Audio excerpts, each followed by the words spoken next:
The night begins quietly, with the sound of fire, a faint crackle, a whisper of ember, a slow rhythm that reminds you of breathing. Outside, the wind is moving, not rushing, but sighing, carrying with it the smell of cold earth and distant rain. You sit before a small fire, its light soft and golden against the dark. There's no one else around, only you, the night, and the memory of something ancient. Above, the stars stretch endless, the same stars our ancestors once looked upon when they first learned what smoke could do. You breathe in slowly. The air tastes faintly of ash and pine. You can feel the warmth touch your face, flicker across your hands, as if the fire is alive and curious, watching you the same way you're watching it. And then, somewhere in the drifting air, a thought begins to form. When did this begin? When did people first throw leaves into fire and discover that the world could feel different after the smoke? That something in the air could carry memory, could soothe pain, could touch the invisible? You don't know yet. But tonight, we'll find out. Not through books, not through dates, not through the dry dust of history, but through air and sound and the slow breathing of time. So sit back, let the fire speak, and as the smoke curls upward into the night, follow it back 5,000 years, into the breath of the first people who ever burned the sacred plant. You are standing on a plain that stretches forever. No cities, no roads, no noise, only the hiss of wind through tall grass, and the low hum of insects in the cold dusk. This is Central Asia, thousands of years before anyone would name it so. The mountains of the Pamirs rise faintly in the distance, their peaks pale under the evening sky. A group of people wrapped in animal hides and rough wool gather around a fire. The flames flicker, not bright enough to pierce the wind. They move carefully, deliberately, feeding the fire with small twigs and dry grass. Then one of them, a woman with braided hair and smoke-darkened hands, takes a pouch made of leather, opens it, and drops something into the flames. It sizzles. A thin trail of white smoke rises, twisting and certain. The smell changes, sharper, sweeter, almost green. The others watch silent. The wind shifts, carries the smoke toward them, and they inhale, not out of curiosity, but reverence. This isn't indulgence. This is ritual. The air thickens. Someone hums softly, a tone without words, just sound vibrating like a low drum. The hum becomes chant. The chant becomes rhythm. And soon they are swaying gently, not from intoxication, but from memory. A memory passed from body to body, from one fire to another. You close your eyes and imagine the same smoke brushing against your skin. It feels warm, ancient, strangely familiar. This was never called weed. It wasn't a drug. It wasn't even a plant in the way we understand it now. It was breath, the invisible bridge between the living and the gone. You take a step closer to the fire. The air tastes different here, bitter, earthy, with something that lingers on the back of your tongue. You watch the woman raise her hands through the smoke, eyes half closed, her lips move, whispering to the night, something between prayer and conversation. And then it hits you, they aren't calling upon gods. They're calling upon their dead, because for them, smoke was memory. It rose, it vanished, it transformed, just like life. When someone died, they burned the plants that grew over the graves. They believed the roots absorbed the spirit, and when those roots were set aflame, the smoke carried the soul back to the stars. You look up, following the trail of smoke. It curls and dances, merging with the starlight. For a moment, it's impossible to tell where the earth ends and the sky begins. Everything feels alive, even the silence. The tribe begins to move around the fire, slow steps in a circle. Their shadows stretch and bend against the grass. You hear the sound of bones clacking softly, necklaces, charms, memories of the hunt. The rhythm builds, not frantic, but steady. It feels like a heartbeat shared by everyone. And then it stops. A single gust of wind blows the smoke sideways, across your face. It stings your eyes. You blink, and suddenly the centuries begin to fade. You open your eyes again, And now you're standing in a different place.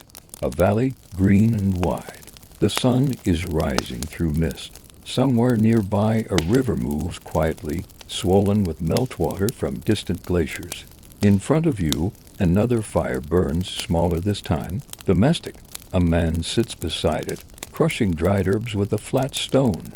He hums to himself, not a chant this time, but something almost like a lullaby. The air smells faintly familiar, sharp, clean, and soothing.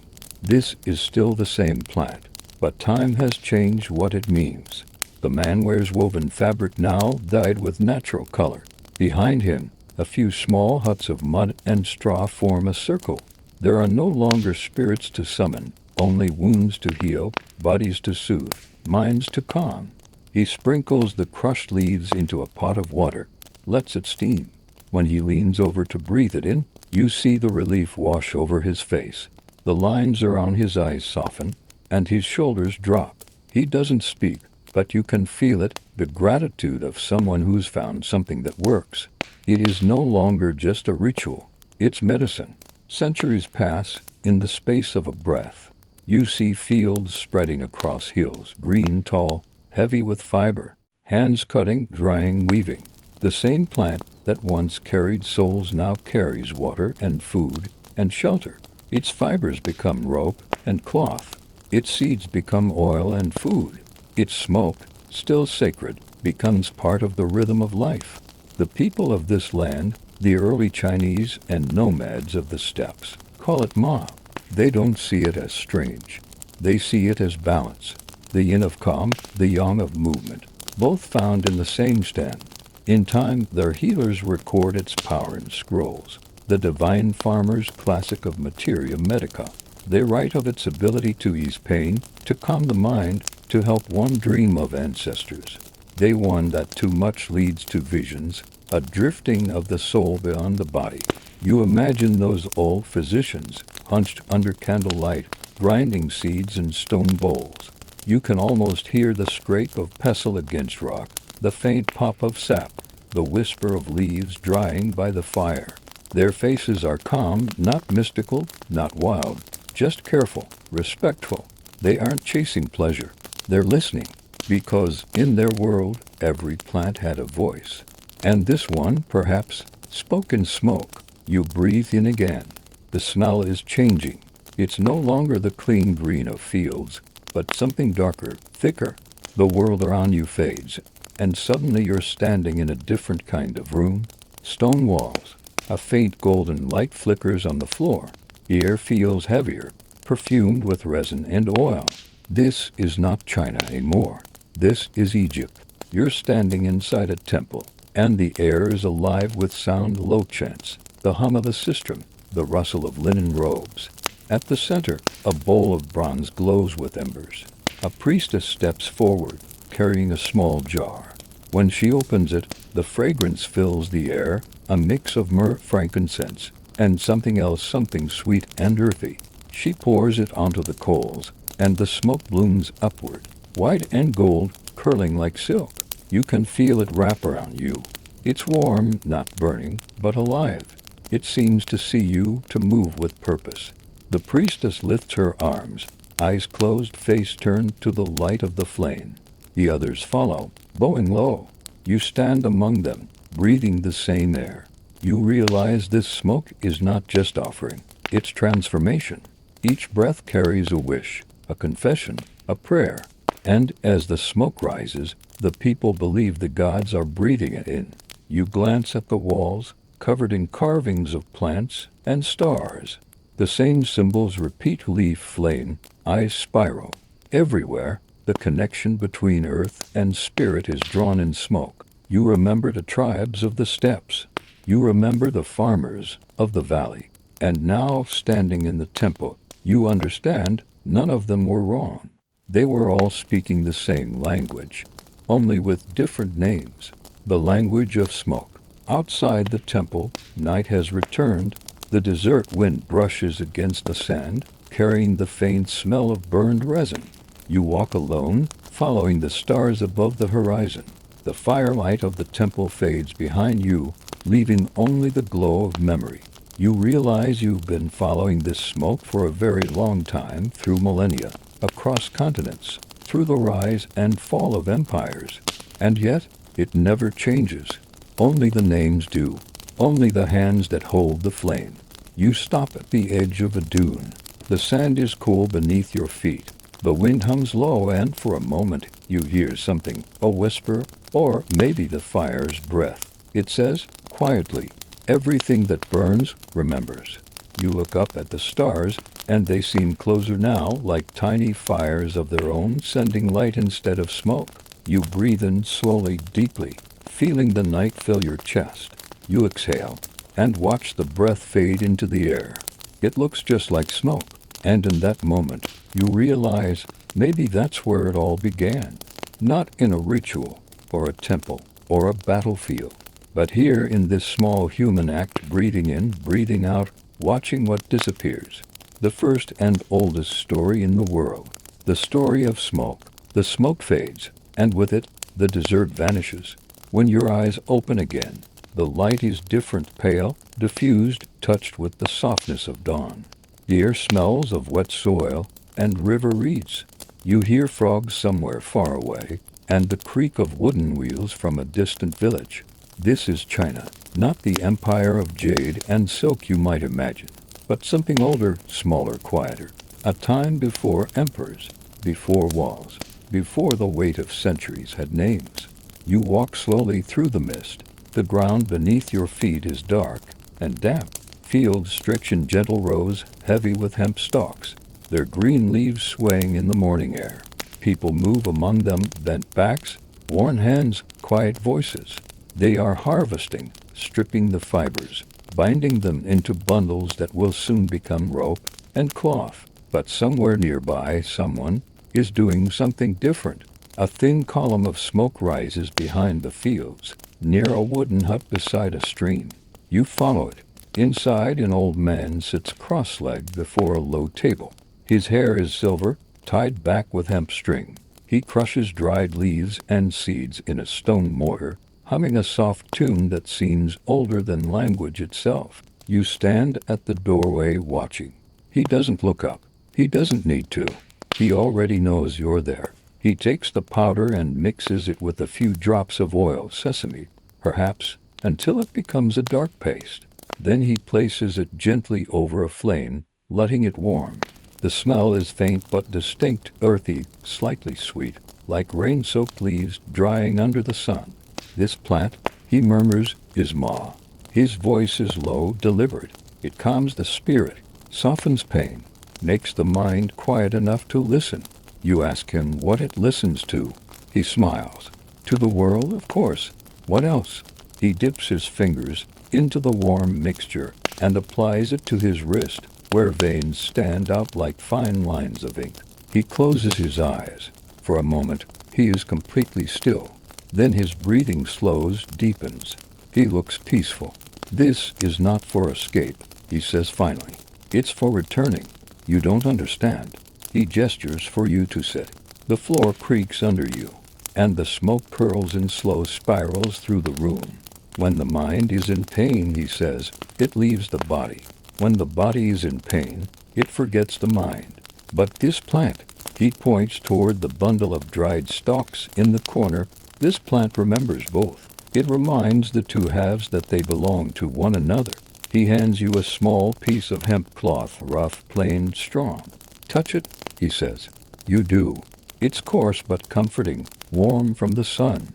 That, too, is from the same plant. It dresses our bodies, feeds our animals, binds our homes. But when burned or brewed, it binds our thoughts. He leans closer, his eyes reflecting the flame.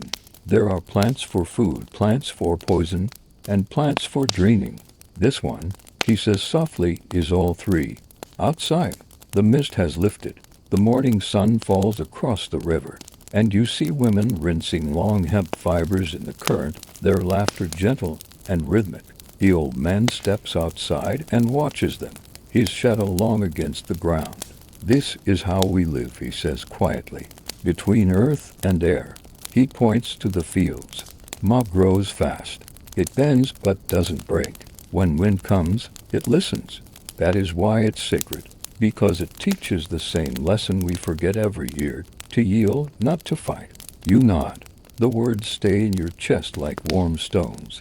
He turns and begins walking toward a small shrine built into the hillside. You follow. Inside, the air is cool and dry. There are no statues, only offerings. Bundles of herbs, clay bowls filled with oil, and strips of fabric tied to a wooden post. The scent is strong resin, smoke, and thyme. The old man kneels, lights a small lamp, and says, "When people die, their bodies return to the soil. Their breath returns to the sky, and their thoughts, if they are light enough, become smoke." He looks at you. That's why we burn at funerals, so they can remember the way home. He doesn't pray aloud. He just sits there, breathing, while the smoke rises between you. You feel your heartbeat slow to matches. For a moment, everything, your body, your breath, your thoughts, feels suspended in perfect stillness. When you leave the shrine, the day has already grown bright. Children are running near the fields, laughing, tossing sticks into the air. The air hums with insects, with the sound of rope being stretched and cut. Life continues, simple and cyclical, just as it always has. As you walk, the old man's words follow you. Plants for food, plants for poison, plants for draining. You start to see them everywhere, in the fields, the trees, the moss clinging to stones. Every living thing holds a secret, a lesson, a memory. And some, like this one, remember more than others. You reach the edge of the river. The current moves slow and golden under the sunlight. You kneel and watch as a single leaf drifts by, spinning lazily before vanishing around a bend. Above the water, dragonflies flash in the air, wings glinting like glass. You close your eyes. The sound of the river blends with the whisper of the wind through hemp fields. You feel like you've heard this melody before, perhaps in another life, or perhaps in the heartbeat of the plant itself. Centuries pass again. You see temples rising, scrolls written, emperors crowned. The world grows louder, faster, more intricate. But the plant remains. Its roots stretch quietly through time, through soil, through generations. In one hand, it gives quaff. In another, it gives calm. In another still, it gives visions. In the old texts, scholars write of it carefully, with respect, but also fear. Taken too often, one scroll warns, the spirit may wander from the body and forget the path home. Another adds, in balance, it heals. In excess, it reveals. You imagine those early doctors, sitting in candlelight, ink brushes trembling slightly as they describe what they can't fully explain. They weren't scientists in the modern sense. They were listeners, to wine, to water, to plants. They knew that healing wasn't about command. It was about conversation. And so, in their records, cannabis became not a substance, but a voice, a spirit of calm and restoration. They called it the gentle medicine, something that, when burned, whispered to both heaven and earth. You walk through an ancient apothecary. Shelves line the walls, stacked with clay jars sealed with wax. Each jar bears a name in careful calligraphy: ginseng, ginkgo, lotus ma. The air is thick with dust and fragrance, dried petals, roots, and smoke. An apprentice grinds herbs at the counter, his sleeves rolled up, his movements slow and deliberate. You watch him fill a bronze censer with small bits of dried plant. He lights them, and soon the air fills with thin ribbons of smoke. He closes his eyes, breathes once, and bows. He is not worshipping. He is remembering. And you realize that memory, this quiet, invisible thing, is the thread that connects every era, every hand, every fire. From the nomads of the Pamirs to the farmers of the valleys, to this young man in a candlelit shop, each one breathing the same story, the story of Ma. Outside, the streets glow gold in late afternoon. Merchants call, dogs bark, children chase one another through clouds of dust. From somewhere, you smell the faint trace of burning hemp again, not ritual, not medicine, just habit. An old woman waves incense over a doorway, muttering a blessing for safety. A craftsman smokes a rolled leaf while dyeing cloth. Even here, even now, the plant lives quietly in every corner of daily life. You stand beneath a willow tree, watching the smoke twist upward through the branches. The old man's voice returns in your mind. It bends, but doesn't break. You watch the branches sway gently in the wind.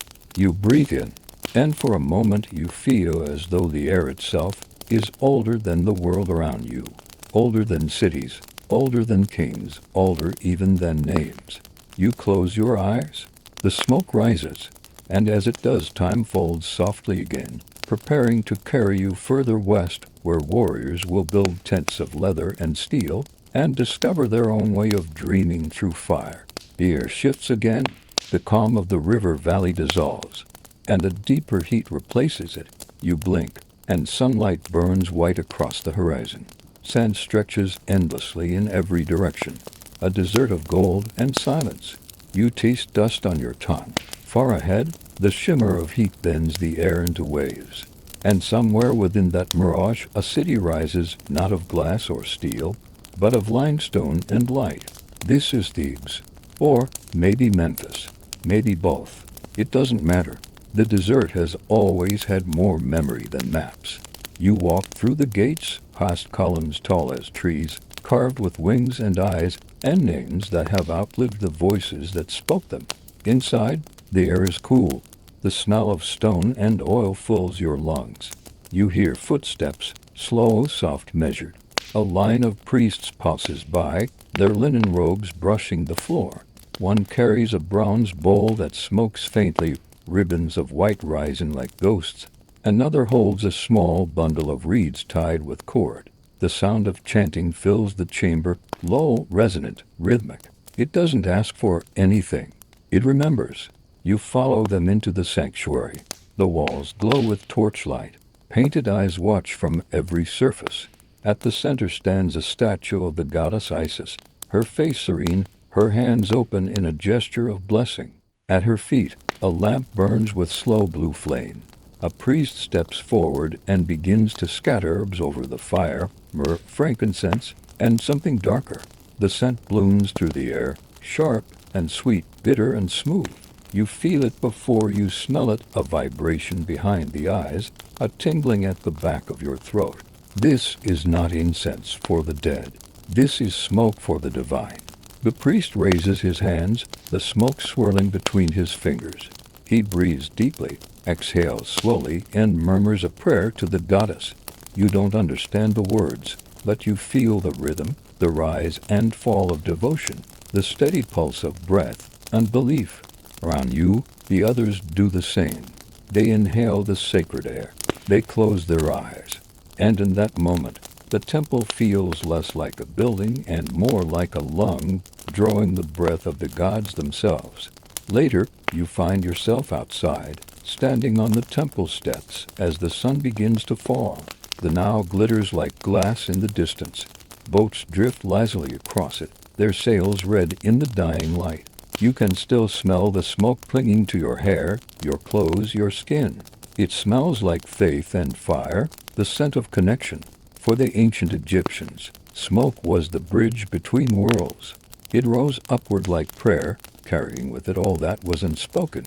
To breathe it was to taste divinity, to be reminded that the body was dust and air, just like the incense that burned. Somewhere beneath the desert, in the tombs of kings, the same smell lingers still. Archaeologists, thousands of years later, would find traces of it: resin, herbs, and the unmistakable signature of cannabis. The plant of calm, the plant of passage. In life, it soothed pain. In death, it guided souls. And for those who lived between, it whispered secrets in the smoke. The scene fades. The desert dissolves into wind. When you open your eyes, the world has grown colder. Now the air smells of pine and ash. The wind sings through tall grass and barren hills. Far off, a group of horsemen rides across the horizon, silhouettes against the setting sun. You are no longer in Egypt. You are in the steppes, the endless lands of the Scythians. The year could be 1000 BC, or it could be none at all. Time here doesn't move in straight lines. It rides in circles, just like the riders. You watch them dismount near a cluster of black tents. Their horses snort clouds of steam into the chill dusk. A fire is already burning, its smoke rising in thick, twisting ribbons. The men and women gather around it, shedding furs, laughing softly.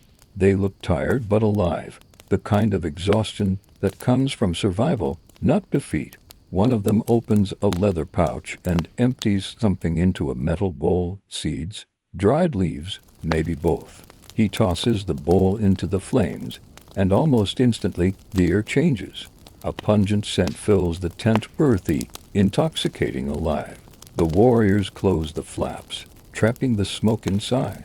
The fire glows brighter, pulsing with color orange, red, gold. Then they begin to shout, not in anger, not in pain, in joy. Their voices rise like thunder, echoing through the cold night. Some beat their chests, others dance. The smoke thickens until the world itself seems to breathe with them. You sit quietly in the corner, watching. It's chaos, but it's sacred chaos. This is their ritual, the baptism of fire and air. To bathe not in water, but in smoke. To cleanse the body by burning away fear. A Greek historian named Herodotus once described this very scene. He wrote that the Scythians would throw hemp onto red-hot stones and, enclosed in their tents, delight themselves with the vapor as with a bath. To him, it must have seemed barbaric, strange, even savage. But sitting here, watching it, you understand. They weren't trying to escape the world.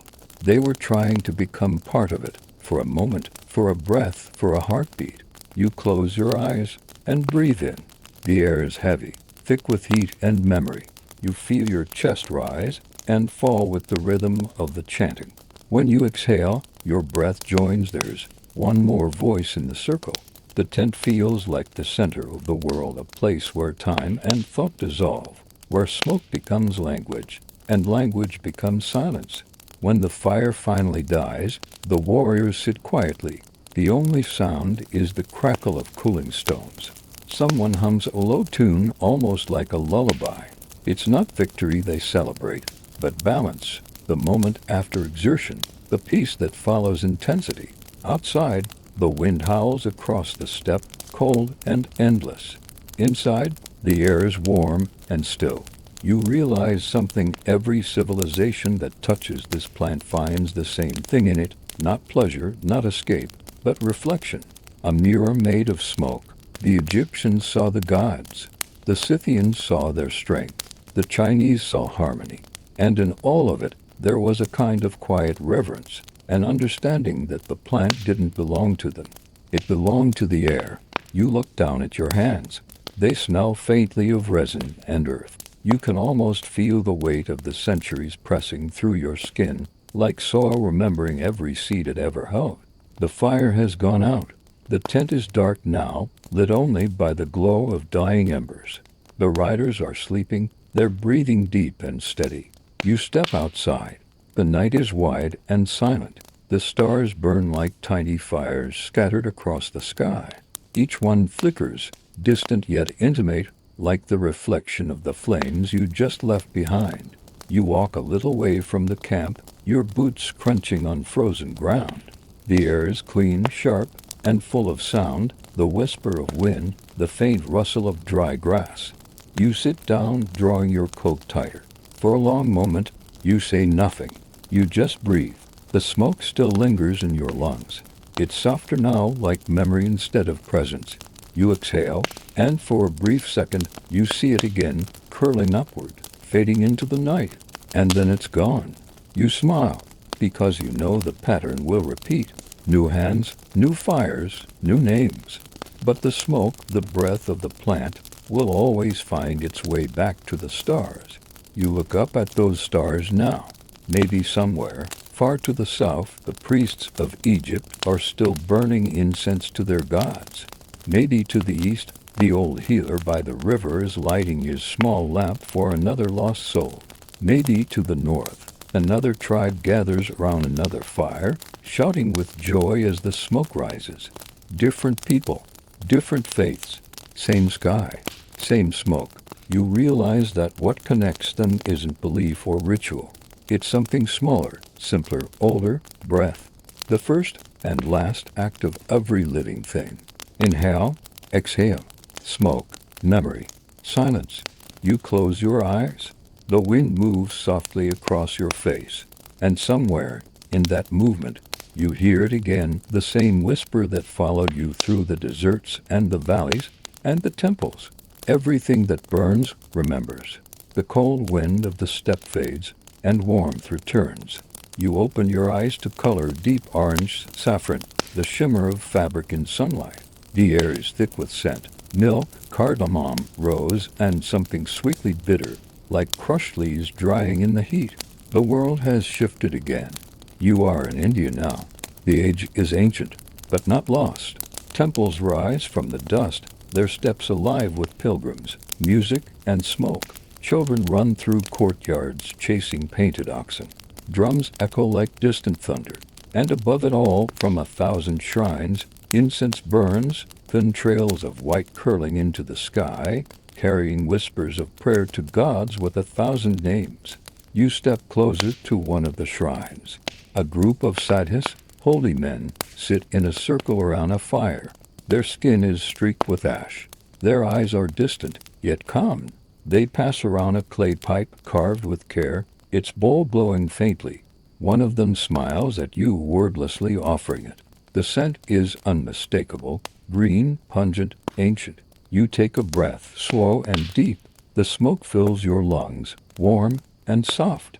It doesn't sting. It doesn't choke. It just lingers, heavy and forgiving. You exhale. The sound of the world changes. The drums fade into heartbeat. The chatter of the crowd becomes a low hum, as if the earth itself were breathing. This, the sadhu says softly, is Bon, the gift of Shiva.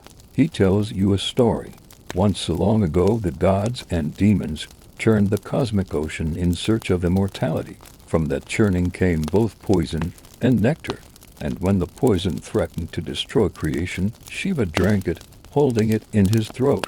In gratitude, the gods created cannabis to soothe his pain, a sacred plant to calm divine fire. You listen as the story unfolds like a song. In the flicker of the firelight, you see the sadhu's eyes gleam with devotion. This, he says, lifting the pipe again, is not indulgence. It is remembrance of balance, of surrender, of peace. You nod, though your words feel far away. The world seems to pulse gently, the smoke, the drums, the river below. Time slows to a rhythm that feels older than thought itself. Hours pass, or maybe moments. When the air clears, the sadhu is still sitting there, smiling. He looks at you and says, "The world is full of fire, but only some fires heal." You stand, bow slightly, and begin to walk away. The sun is setting behind the temple spires, turning the sky gold and crimson. From a nearby courtyard, women are mixing milk and crushed leaves into a clay bowl. They laugh as they stir, the sound soft and endless. They are making bhang, the drink of the gods. You watch as they pour it into small cups and carry it toward the river bank where pilgrims bathe and pray. The liquid glows faintly in the light, green and golden. They drink not to escape the world, but to enter it more fully, to soften the walls between body and spirit. You kneel beside the river. Its surface mirrors the last light of day, rippling with the movement of hands and voices. Someone nearby begins to sing, a slow rising chant, half lullaby, half hymn. The sound floats on the breeze, mingling with the scent of burning leaves. You realize that here, cannabis is not taboo nor worship. It is simply part of existence, as natural as the air, as ancient as the river. A way of being present, a way of remembering that even the gods once needed comfort. When night comes, the temple bells echo over the Ganges. You sit beneath a fig tree, watching the lamps drift across the water, small flames floating downstream like stars. Each one carries a prayer for peace, for release, for return. The wind changes direction, carrying smoke and music together, weaving them into something that feels eternal. And then, far away beyond the forests, Beyond the deserts, another wind begins to blow. Dry, cold, and sharp. It smells of stone and dust and travel. The Silk Road. You follow it. The air grows thinner, the colors dimmer. Caravans move across the horizon. Camels, horses, wagons heavy with spices, silk, jade, and oil. Among the traders, small bundles of herbs pass quietly from hand to hand, leaves wrapped in linen, resin crushed into cakes. A whisper of smoke at a campfire, a gift between travelers. A remedy for pain, for fever, for fear. Everywhere it goes, it carries the same story of calm, of connection, of memory. In Persia, they call it bang. In India, bong. In the mountains of the Kush, charas. Different tongues, same breath. You stop by a camp one evening. The fire burns low, the air cold and still. A man in a dark robe sits across from you, his face lit by flame. He grinds herbs between his palms and drops them onto the coals. The scent is familiar again, the same smoke, the same warmth, now wrapped in the chill of desert night. He speaks softly in a language older than kingdoms. You don't understand the words, but the meaning is clear. This is the plant of forgetfulness, and remembering both, the one that opens the mind, but closes the mouth. He laughs quietly, as if at an old secret, then closes his eyes. The wind moves through the camp. The stars shimmer like cold fire. You realize that this is how ideas travel, not by conquest, not by empire, but by breath. A puff of smoke, a shared fire, a word whispered from one traveler to another. And slowly, across deserts and mountains, something sacred becomes universal. By the time the plant reaches Persia, it has become both medicine and mystery. In the courts of wise kings and poets, hashish is spoken of in hushed tones, not as a vice, but as a doorway between waking and dream. You hear their words in the wind, to forget the weight of the world, and remember the taste of the soul. In a small garden outside a palace, scholars gather under the moonlight. They speak of stars and fate, of divine geometry, of the patterns in smoke that mirror the constellations above. One of them recites poetry. The soul is a spark, the body, it's clay, like the flame, and remember the way. The others nod, and for a while, no one speaks. Only the sound of wind moving through cypress trees. The smell of burning resin, the rustle of parchment. It feels less like a meeting and more like prayer. You move west again, following the same road. Air changes, so do the languages. But everywhere, the smoke follows, gentle, persistent, invisible as breath. In taverns, it becomes relaxation. In temples, revelation. In medicine, restoration. And in silence, remembrance. The plant is no longer bound to one god or one name. It belongs to the world. By the time the first traders bring it into the Mediterranean, it carries with it 5,000 years of breath, the exhalations of healers, warriors, priests, and wanderers. Each of them left something behind in the smoke, a word, a prayer, a piece of themselves. And somehow, you can still feel it. When you breathe in, it's as though the air itself is remembering every hand that ever held a flame.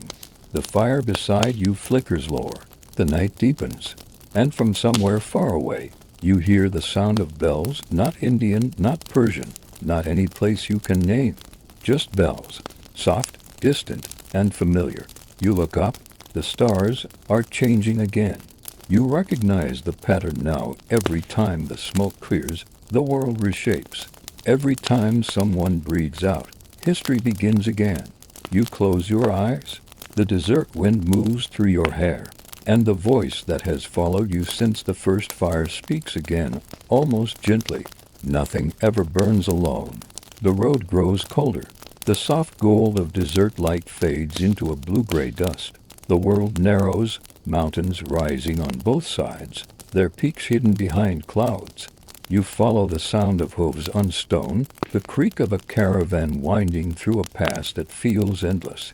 The Silk Road is quieter now. Trade still flows, but something in the air has changed. Suspicion travels faster than smoke. You reach a small town built against the mountainside. Walls of mud brick, roofs of thatch, a mosque with a single lamp burning above the door. Inside, men sit cross-legged on woven mats, their shadows moving across the walls as they talk softly in the candlelight. You recognize the smell before you see it, faint, sweet, like memory catching fire. The smoke curls lazily around the lamp, drifting toward the ceiling. But this time, when the door opens, the conversation stops. The men look up sharply, eyes wary. The youngest among them stamps out the coal, and the room fills with silence. You realize the smoke, once sacred, is now forbidden. Once, long ago, they called it hashish, a gift for quiet minds, for prayer, for vision. But empires rise on fear and faith. When bound to power begins to forget what gentleness feels like. You sit outside the mosque as the night deepens. The muezzins call drifts over the rooftops, soft and trembling, like a lullaby for a weary city. You can smell the river nearby, slow, muddy, patient, and under it all, faint but insistent, the scent of something smoldering. Behind the walls, men whisper. Hashish has become the secret of poets, the solace of the poor, the tool of heretics. The same plant that once brought people closer to the divine now brings them closer to punishment. You remember the priestess in the temple, the sadhu by the river, the nomads in their tents. You wonder what they would think of this, of the fear that spreads like shadow through the same smoke that once carried prayers. In the centuries that follow, the word Hashishin appears, a name whispered through the courts of sultans and crusaders, the assassins.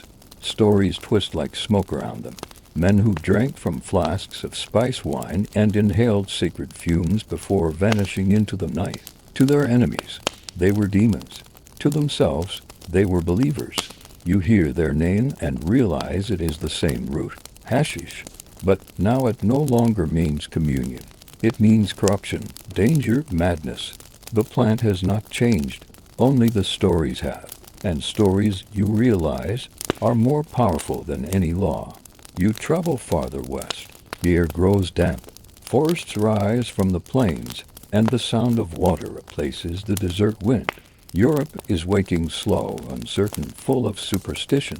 You walk through villages where smoke still curls from chimneys, but the fires inside are small, careful. The church watches everything.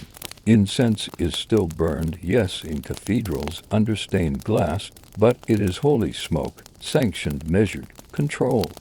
Outside those walls, other fires are not so easily forgiven. You pass a woman drying herbs by her door, sage, rosemary, lavender.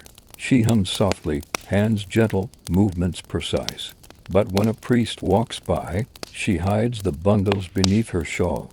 Even healing has become dangerous.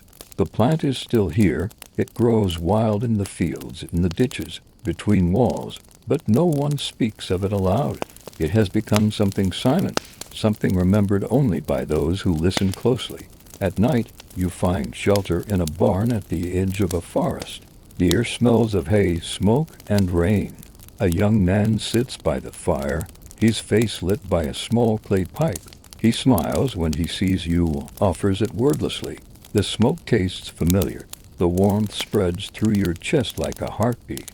He laughs quietly, eyes bright. My grandfather says it keeps away the nightmares. He whispers. Maybe he's right. Outside, thunder rolls over the hills. The fire crackles. For a moment, everything feels still. You realize that even in silence, even under threat, people never truly let go of what comforts them. They hide it. They change its name. They whisper instead of sing. But the breath remains the same. You wake before dawn. Mist drifts through the fields, turning everything silver. In the distance, a church bell rings, slow and solemn. The young man is gone. Only the faint smell of smoke remains, curling upward through the roof beams like a secret no one can quite erase. You walk toward the sound of the bell. The village is still asleep, shutters closed, doors bolted. But from one house, you hear a baby cry, and from another, a cough low and harsh. Someone lights a lamp. Someone else stirs herbs into boiling water. Life continues, small and stubborn. and somewhere, unseen, a leaf burns. The air carries it faintly, a whisper of green and fire, of rebellion and memory. By the 13th century, the plant had traveled far beyond its roots. It grew quietly in gardens, in monastery courtyards, in the apothecaries of scholars who studied the balance between the body and the soul. They wrote about it in the margins of their manuscripts, hidden between lines of Latin and Arabic. Cannabis sativa, for pain of the joints, for sleeplessness, for melancholy. They knew what it was, but not what it would become. And in their silence, it survived. You walk through one of those monasteries now. Stone walls, the smell of wax and parchment. A monk sits at a desk, dipping his quill into ink, his eyes half closed. On his table, next to the candle, lies a bundle of dried herbs, green, brittle, innocent-looking. He grinds them into powder, mixes them with honey, and rolls the mixture into small beads. "Medicine?" he says softly. "For the sick." He looks up at you, and for a brief second, you see fear flicker behind his calm. Not everyone believes it helps. But I've seen pain ease. I've seen sleep return. That's enough. He lights a small clay burner and drops a pinch of the powder inside. The smoke rises slowly, gray and thin. He closes his eyes. His lips move in prayer. You stand quietly, watching. The same pattern repeats: belief, fear, silence, memory. Everywhere you go, it's the same. The smoke is the only thing that refuses to vanish. Outside, the air is cold and damp. You walk along the monastery wall, your hand brushing the stone. The horizon glows faintly, the first light of dawn. You think of all the fires you've seen, the sacred flames of Egypt, the healing lamps of China, the joyful smoke of the Scythians, the holy fire of India. And now this, a quiet ember hidden beneath centuries of caution. Still burning, still remembering. You realize that nothing truly disappears. The sacred becomes secret. The secret becomes forbidden. And then, someday, it becomes sacred again. It's not the plant that changes. It's us. The bell rings again, louder this time, echoing through the valley. You look up and see birds rising from the trees, startled into flight. Their wings catch the light of morning, flashing white against the gray. You take a breath and smell the faintest trace of smoke still clinging to your clothes. It smells like earth and sun and the long patience of survival. You close your eyes, and for a heartbeat, the world stands still. You hear a whisper in the wind, familiar now, patient and kind. It says, almost fondly, everything forbidden waits to be forgiven. The bells fade, the mist thins, and the sound of quills scratching parchment is replaced by something new, the low hum of glass and fire. You open your eyes to a workshop bathed in golden light. Shelves line the walls, filled with bottles, herbs, powders, and scrolls. At the center, a man bends over a table, carefully heating a small copper vessel. The air smells of oil, ink, and transformation. You have stepped into the age of alchemists. They call themselves seekers, not sorcerers. Their goal is not merely gold, but understanding, the hidden unity that ties matter to spirit, body to soul. And in that search, every plant becomes a clue, every spark a sign. The man before you, perhaps an Italian scholar, perhaps a Dutch physician, dips a reed into a jar of green resin. He holds it to the flame and watches it melt, bubble, release a faint, sweet smoke. He inhales cautiously, his eyes close. He writes something down in his ledger. Cannabis, a plant of heat and coolness both. It opens the breath and slows the blood. Useful in melancholy and sleeplessness. To be taken with care. He writes it not as dogma, but as discovery. In his world, faith no longer forbids curiosity. Science and mysticism now sit at the same table, two sides of one candle's light. You watch as he takes a small pestle and begins to grind seeds into oil. The sound is rhythmic, patient. It reminds you of the potter's wheel, the scribe's pen, the blacksmith's hammer, the eternal music of making. He dips a cloth into the oil and wraps it around his wrist. He smiles faintly. The pain will leave by morning, he says. as if explaining something simple. You realize that centuries of fear have not killed the plant. They have only forced it underground, where it continued to grow quietly, between pages, behind walls, in whispers. Outside, the world is changing faster than anyone can measure. Sails catch the wind. Ships leave harbors. Maps unfold. The age of exploration has begun. The plant travels again.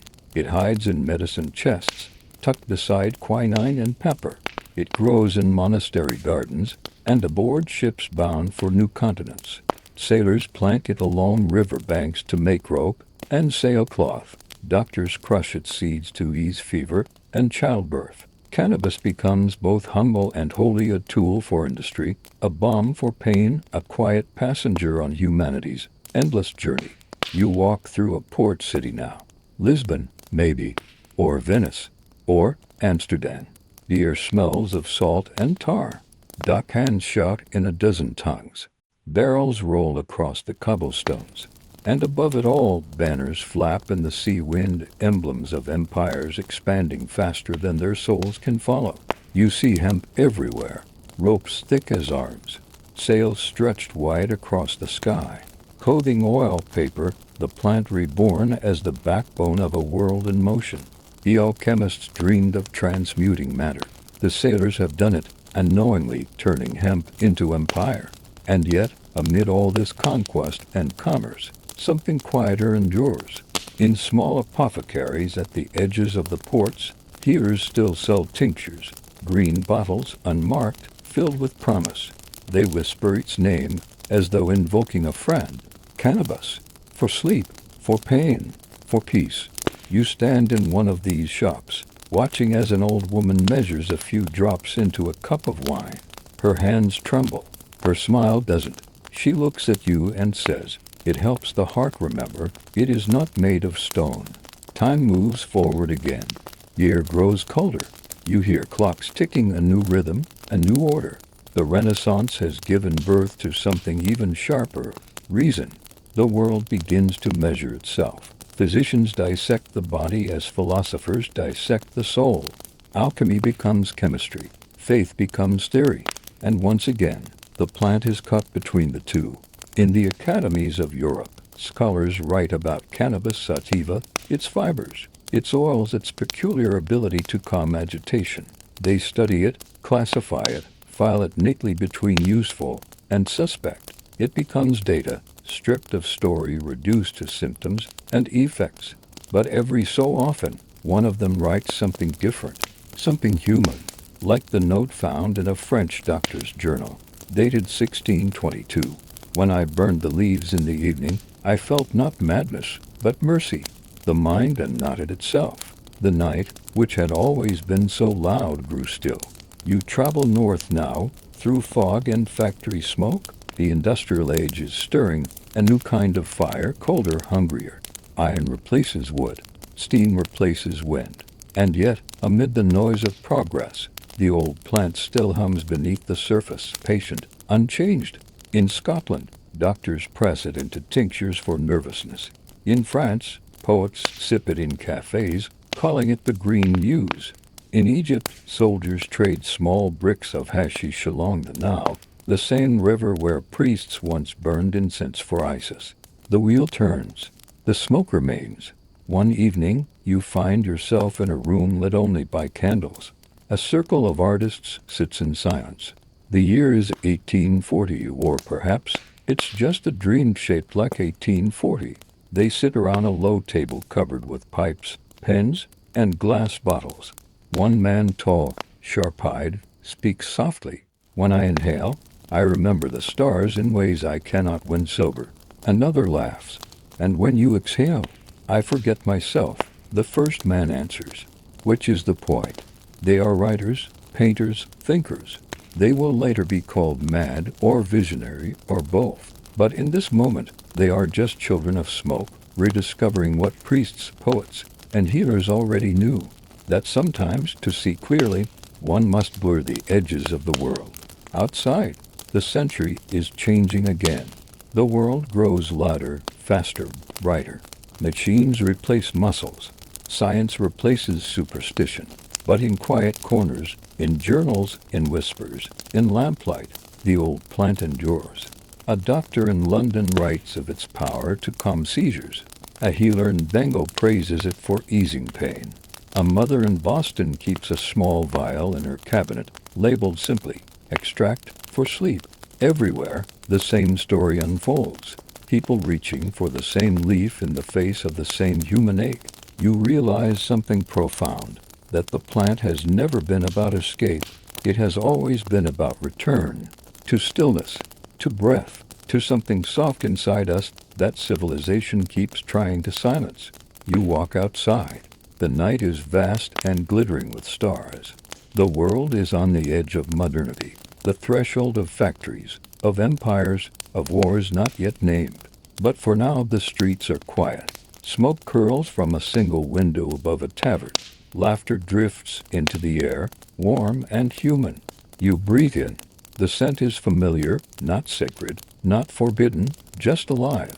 You smile, because you know now that smoke has always been a kind of language. One older than words, one the earth still speaks when we are quiet enough to listen. You find yourself walking again, your footsteps echoing down an empty cobblestone street. The lamplight glows against the fog, turning the air to liquid gold. A voice, not near, not far, murmurs behind you. Every discovery is a return. Every fire remembers where it began. You turn, but no one is there. Only smoke, curling upward, then gone. You keep walking. And as you do, you feel the centuries shifting beneath your feet. Priests, poets, doctors, sailors, each one a shadow passing through the same invisible doorway. A doorway made of breath. You wake to the sound of chains. Not the clatter of captivity, but the deep metallic rhythm of anchors, ships rocking in the tide, ropes groaning, sails snapping in the morning wind. The harbor is alive again. Flags from every empire flutter in the light. British red, Dutch orange, Portuguese white. The smell of salt and coal fills the air, mingling with something faintly green and dry. Bales of hemp, mountains of it, stacked high on the docks like bricks of empire. You walk among the laborers, brown hands, pale hands, rough hands, all bound to the same endless motion of lifting, binding, loading.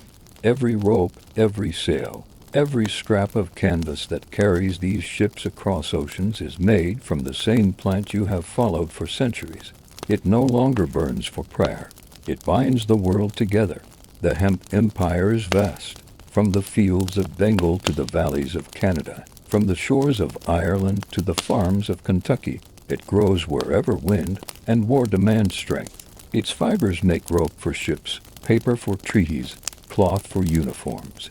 Empires rise not on faith, but on fabric, and hemp is the quiet thread that holds them all.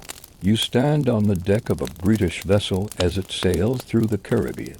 The captain, a stern man with weathered eyes, gestures toward the horizon. Without hemp, he mutters, the Navy would starve. He doesn't mean food. He means motion.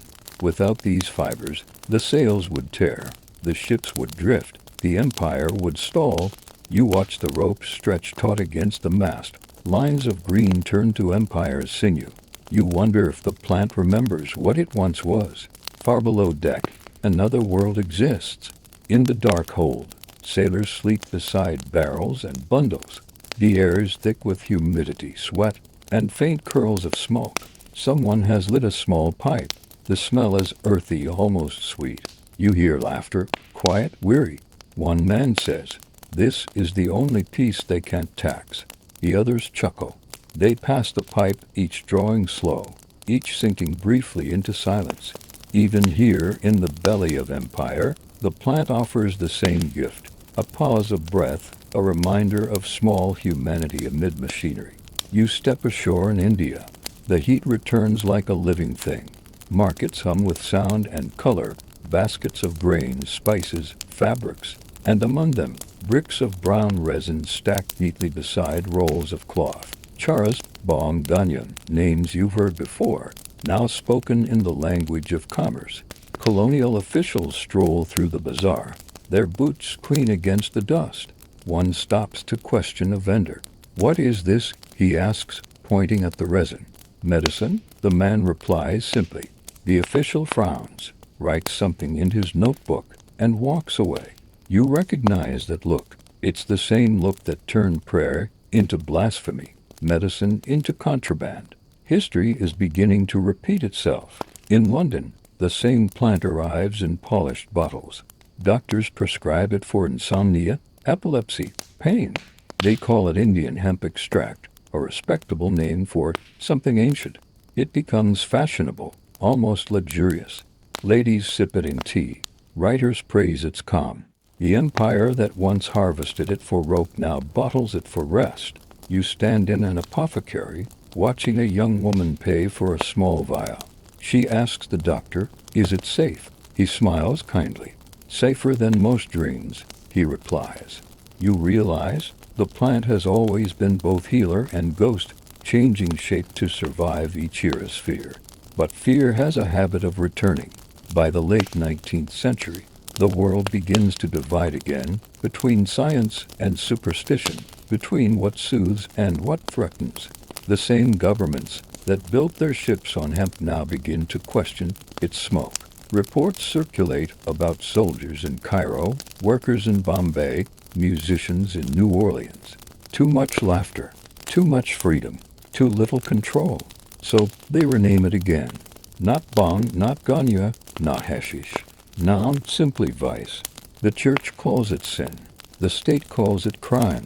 And somewhere between them, the truth begins to disappear again. You walk through a colonial court in 1894. Wooden panels, rows of officials, the smell of ink and dust. On the table lies a report. The Indian Hemp Drugs Commission.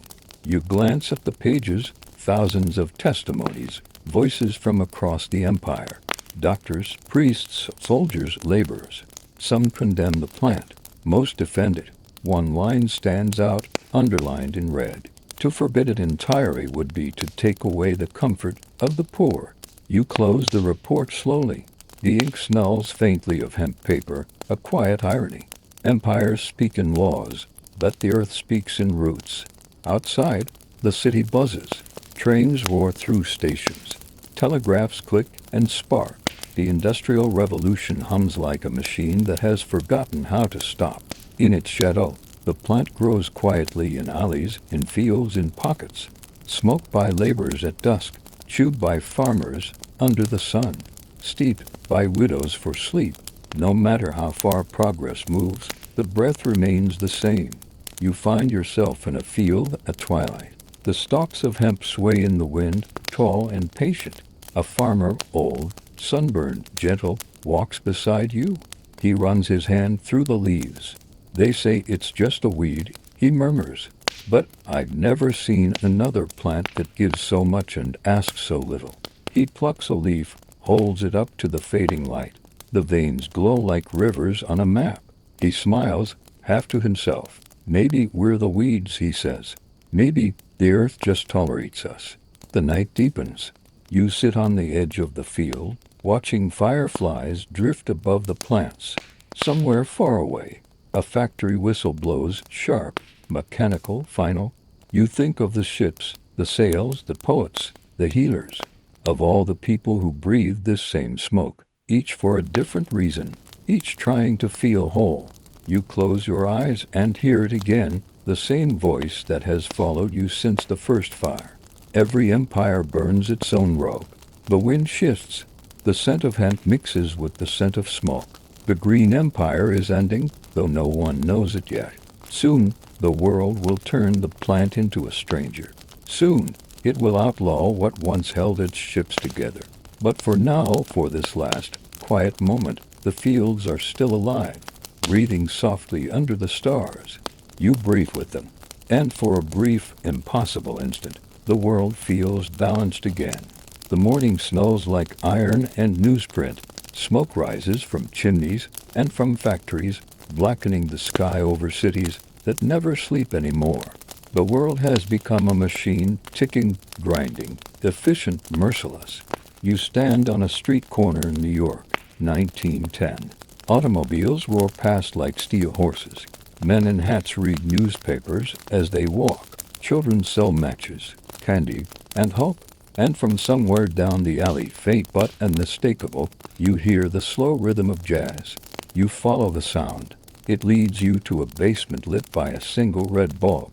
Inside, a few musicians play horns, drums, a piano that sounds like rain on glass. The air is thick with laughter, sweat, and a familiar scent. Sweet, earthy, defiant. You recognize it instantly. The smoke has returned alive, joyous, human. But this time, it has crossed oceans and languages. This time, it belongs to the forgotten, the uninvited, the ones who make beauty out of struggle. A man in a worn suit leans against the wall, his trumpet resting on his knee. He nods toward the smoke and says, "They call it reefer now." You ask him what it does. He smiles, eyes soft with light, makes the world play in time again. He says, "Let's the music breathe."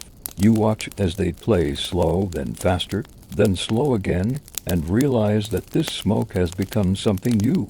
It's no longer just prayer or medicine. It's rebellion, a rhythm older than fear, refusing to be silenced.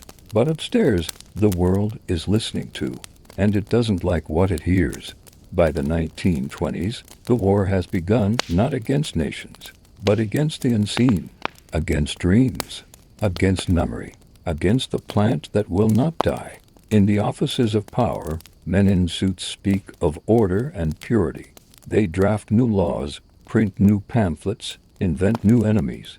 They give the plant a new name, marijuana, exotic, foreign, dangerous. The word itself becomes a weapon. In newspapers, headlines bloom like weeds. Marijuana, the assassin of youth. Mexican drug causes madness and murder. Reefer makes fiends of boys in 30 days. You read the words and feel a chill. Not because they're true, but because they're easy. Fear is always easier to sell than understanding. You stand in a small theater where a film is playing, black and white, grainy, exaggerated. Actors pretend to go mad after a single puff, their laughter turning wild, their eyes glassy. The audience gasps. Some cross themselves. The orchestra plays a frantic, discordant tune. You watch the scene unfold and realize what's happening. The story has been stolen.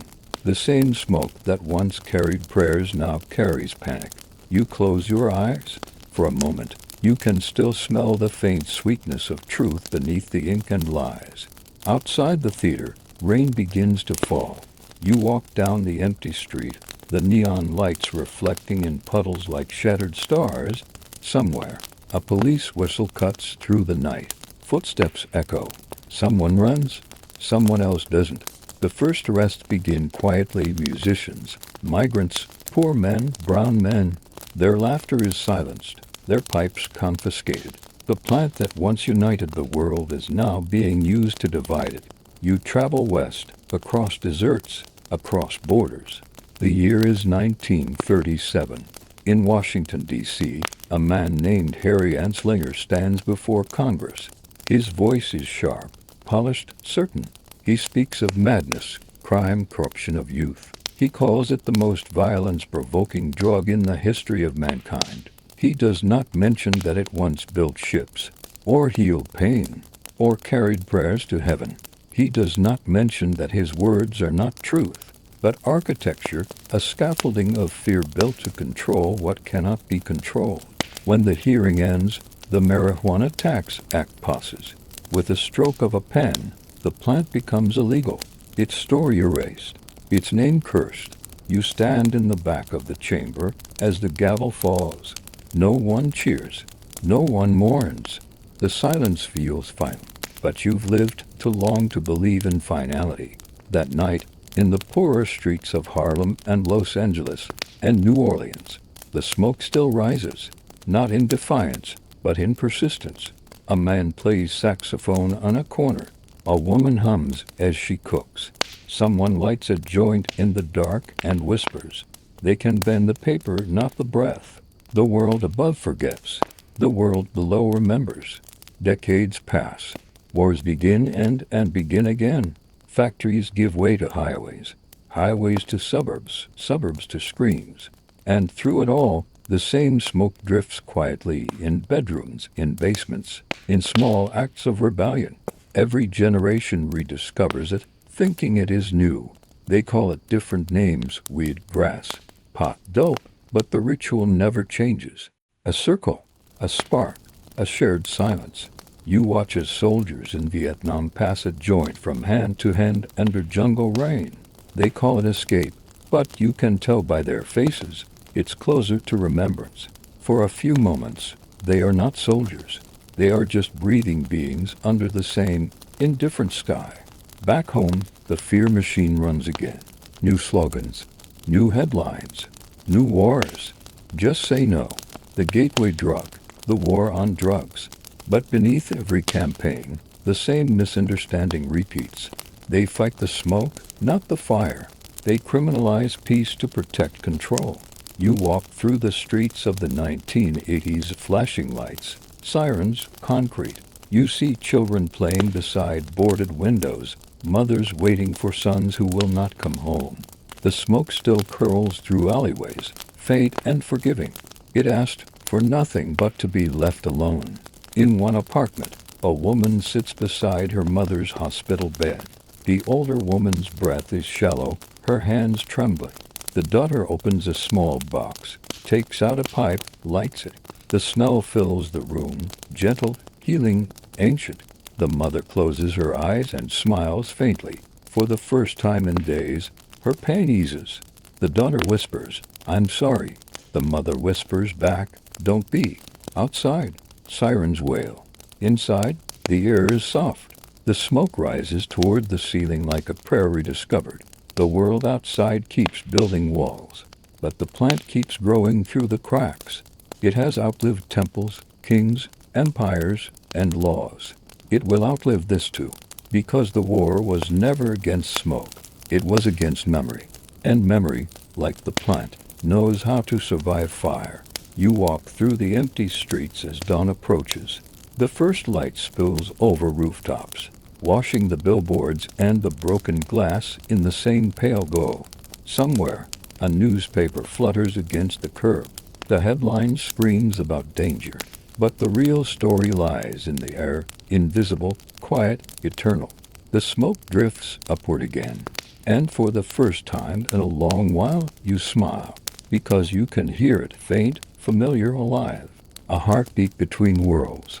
The story picks up in the dark, but it's not the same darkness as before. This one hums with electricity. Neon signs blink. Music leaks from half-open windows. The world has grown louder again, but beneath the chaos, something familiar is stirring. It's the 1960s. You're standing in a small apartment somewhere in San Francisco. The air is thick with incense, laughter, and a soft, sweet scent you already know by heart. A circle of people sits cross-legged on the floor, students, artists, dreamers. Someone strums a guitar. Someone else passes a joint. They aren't priests or kings or healers. They're just tired of being told who to be. You listen to them talk about war, about peace, about finding something real in a world built on noise. Their words tumble over one another, unpolished but honest. One girl with long hair says, "It's not about escaping. It's about slowing down." A boy beside her nods. About remembering how to breathe. You look around and realize you've seen this before. This exact scene, thousands of years ago in temples and fields and riverbanks. Every age has its circle. Every circle has its smoke. They laugh softly, passing the joint like an offering. The window is open. The curtains breathe in and out with the wind. For a moment, it feels like the whole world is exhaling with them. Outside, society watches in confusion and fear. The newspapers call them degenerates. Politicians call them threats. Parents call them lost. But they are only searching for silence, for softness, for something sacred that no one sells anymore. The plant becomes their symbol, not of rebellion, but of remembering. It grows in closets, on rooftops, behind curtains, green defiance thriving in a gray world. You step into one of these hidden gardens. A young man crouches beside the plants, whispering to them as he waters the soil. He doesn't call it farming, he calls it faith. Meanwhile, far from the music and protest, another kind of revolution begins, quieter, but just as powerful. In laboratories and hospitals, scientists start asking forbidden questions again. They study pain, memory, and the strange way certain plants speak to the human body. And one name keeps appearing in their notes: cannabis. In Israel, a chemist named Raphael Mekulam isolates THC, the molecule that holds the plant's mysteries. He studies it not as a crime, but as a language, one written in chemistry, not fear. He calls it the endocannabinoid system, the network inside us that listens when the plant speaks. For the first time in a century, science begins to understand what shamans and monks and sailors already knew: that healing doesn't come from domination, but from dialogue, that the body, like the plant, remembers how to balance itself when we stop interfering. The 1970s arrive with both promise and panic. The world is tired of war, but addicted to control. Politicians declare victory against drugs, but the prisons grow full. The headlines sound louder than the whispers of truth. You walk through a campus protest, banners waving, students chanting, police forming lines. Someone lights a joint amid the shouting, a small act of rebellion that smells like peace. Tear gas drifts through the crowd, but for a moment, the smoke of weed and the smoke of resistance become one. A voice near you murmurs. They call it illegal because it makes people quiet in a world that wants them loud. You don't answer. You just watch the smoke drift upward, unarmed, unbothered, undefeated. Time moves forward again. The disco lights fade into neon. The 1980s begin, colder, sharper, hungrier. Technology hums. Money rules. Fear sells. And yet, the plant endures in basements, in jazz clubs, in the quiet corners of bedrooms where people whisper and laugh and dream. In New York, a musician rolls a joint before stepping onto the stage. In Jamaica, an old man strums a guitar beneath the stars, his dreadlocks glowing faintly in the moonlight. In Amsterdam, cafes open where smoke is not a secret but a celebration. The world is slowly remembering. You sit at a cafe table beside the canal, watching ripples of light move across the water. A woman at the next table blows out a thin stream of smoke. It curls upward, golden in the sunlight. She catches your eye and says softly, "It's funny, isn't it? They banned peace and called it progress." By the late 1980s, something shifts again. The laughter grows quieter. The headlines grow crueler. The AIDS epidemic arrives, silent, relentless, merciless. Hospitals overflow. Governments turn away. But in that darkness, the plant returns, not as rebellion this time, but as mercy. Patients discover it eases nausea, restores appetite, dulls the agony that medicine cannot touch. Doctors risk their licenses to prescribe it. Friends risk arrest to deliver it. You stand in a small apartment in San Francisco again, not the same one from the 60s, but close. The walls are bare. The air smells faintly of disinfectant and smoke. A young man lies in bed, frail but smiling. Beside him, his friend lights a joint and helps him inhale. For a few seconds, the tension leaves his face. His breath evens out. He laughs, weak but real. That sound, that single laugh, feels more powerful than any law. Outside, the night falls gently over the city. Police sirens echo in the distance. But in this room, there is only quiet, only warmth. Someone opens the window, and the smoke drifts out into the cold air, carrying with it a small act of defiance, a small act of love.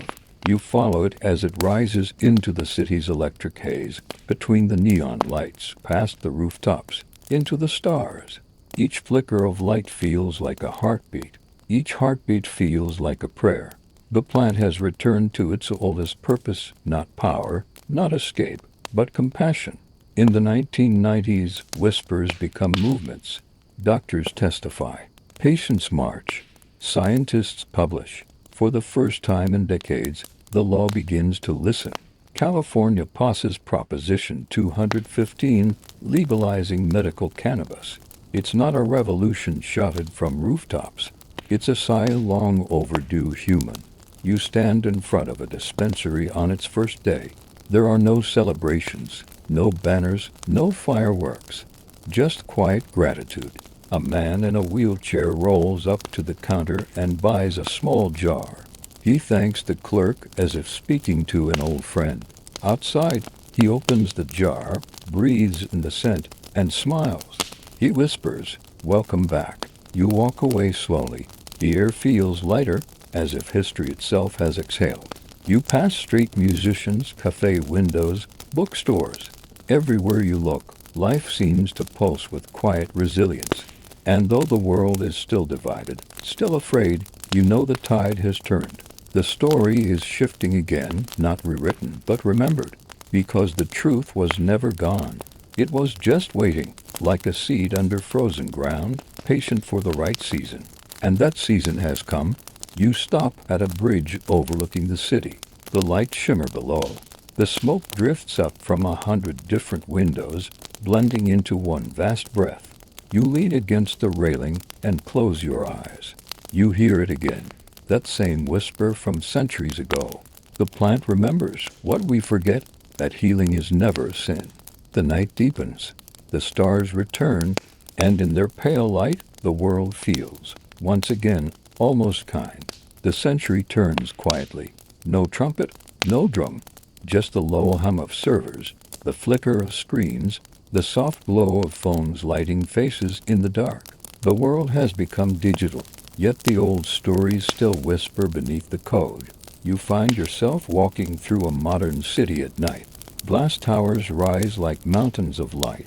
Electric cars glide soundlessly over asphalt. Everywhere, people move fast, too fast to notice that something green has begun to grow again. A storefront glows softly ahead, not a pharmacy, not a temple, but something in between. Inside, jars line the shelves, each labeled with quiet reverence. Indica for rest, sativa for clarity, hybrid for balance. The air smells familiar, earth, sun, patience. A man behind the counter smiles. "Welcome back," he says. You realize he isn't greeting you. He's greeting the plant. The world that once feared smoke now studies it, taxes it, designs it. Researchers map molecules with the same awe that priests once offered to stars. Doctors write prescriptions. Investors write contracts. And yet, somewhere beneath all the numbers and policies, the same ancient breath endures. You stand in a lab surrounded by glass and stainless steel. A young scientist watches vapor curl from a vial. "This one," she says softly, "might ease anxiety without dulling thought." Her eyes gleam not with greed, but with wonder. She isn't inventing anything new. She's just remembering what the world forgot. Outside the cities, farmers return to the fields. The soil that once grew hemp for sales and rope now grows it for healing and home. Rows of green stretch toward the horizon, shimmering in morning dew. A breeze moves through them like a hint. You walk among the plants. Their leaves brush your hands. They don't care about laws or markets or names. They only reach for light, as they always have. An old farmer kneels beside you, digging his fingers into the earth. "People call this a comeback," he says. "But it's just a reunion." Around the world, walls begin to crumble. Canada legalizes. Uruguay legalizes. States, nations, and communities follow slowly, unevenly, but forward. The headlines are no longer about danger. They're about rediscovery. In cafes, people sip tea infused with calm. In clinics, patients laugh softly as pain loosens its grip. In homes, candles burn beside small bowls of green. It's not rebellion anymore. It's rhythm. It's return. You wander into a quiet living room. A woman sits with her grandmother, both watching the rain. Between them, a small joint burns like an offering. They pass it without speaking. Outside, thunder rolls gently. The older woman smiles. "I used to hide this," she says. Her granddaughter laughs. "Now you buy it legally." Progress, the grandmother whispers. Or maybe just forgiveness. Night deepens. Cities hum. Screens glow. But in many places, the law still clings to the old fear. There are still raids, prisons, names erased. There are still men and women behind bars for what others now sell in boutiques. The irony stings, but so does the truth. History heals slowly. Justice, slower still. You walk past one of those prisons. The walls are tall, gray, quiet. Somewhere inside, a man sits on a cot, breathing the same air, dreaming of open fields. You whisper to the wind, may he breathe free again. The future begins, as it always does in small acts. A teacher opens a lesson on plant medicine. A doctor prescribes with empathy instead of fear. A parent chooses understanding over shame. A politician signs a bill not for power, but for mercy. Each act, a spark. Each spark, a reminder. The world starts to soften at the edges. Not perfect, not pure, just a little more human. You travel farther, to a mountain cabin where two friends share silence. The fire crackles. Outside, snow falls like ash from an old story. One friend passes the pipe to the other and says, do you ever think about how far this came? The other smiles. Maybe it never went anywhere. Maybe we just finally stopped running from it. You look at the fire. Its light flickers across their faces, timeless, familiar.